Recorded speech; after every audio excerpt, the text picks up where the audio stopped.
paling penting adalah ilmu. Makanya yang maksud yang menjadi kebun syurga. Jadi nyatanya ingin keluar daripada majlis ilmu secara tidak langsung, dia katanya keluar daripada kebun syurga. Jadi memang mengharapkan syurga ahli akhirat. Yang Rasulullah menyampaikan tentang kemuliaan, yaitu ilmu, kemuliaan tempat belajar ilmu, kemuliaan majlis-majlis ilmu. Dan ini terbukti orang enggak tidak orang pada datang kepada majlis ilmu.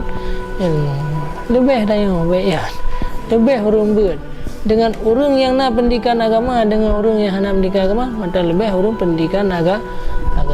Walaupun dianggap kolot oleh orang, tapi pegah hakai kolot, tapi haikah anak kolot. Terjadi meninggal orang cinya, mereka yang cak dan namanya SMP, beberapa orang tu semayang jenazah, pakai yang cak orang dah daya. Nam dia ada, dia. Ada yang pergi meninggal mak, ada nangan, ada musuh baik SMP, beberapa orang. Nak guru-guru SMP, lelaki semayang main, nak pergi hawa daya hari tabi. Tetap awak ada daya aku pasal. Tanda tanya mulianya roh guru bilangnya.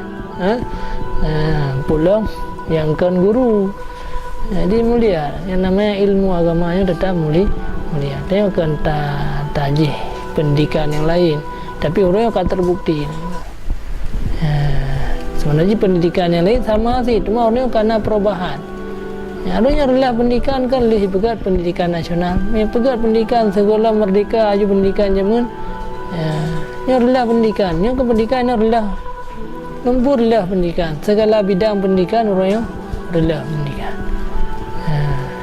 Yang dikurung tun tanya baik SMP dan min, tambah SMA lihat tun, ke 12 tun.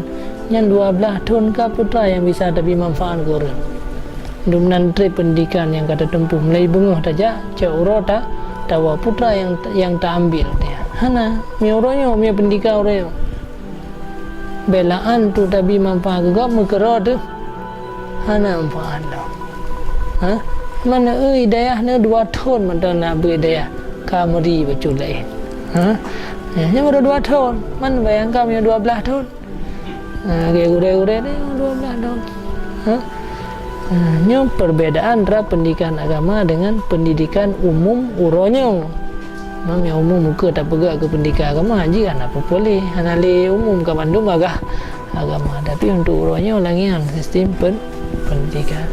Jadi ini warisan daripada Rasulullah. Ilmu agamanya merupakan warisan daripada Rasulullah. Jadi hana mandum-mandum urang ya. Pilihannya hana ke mandum-mandum urang.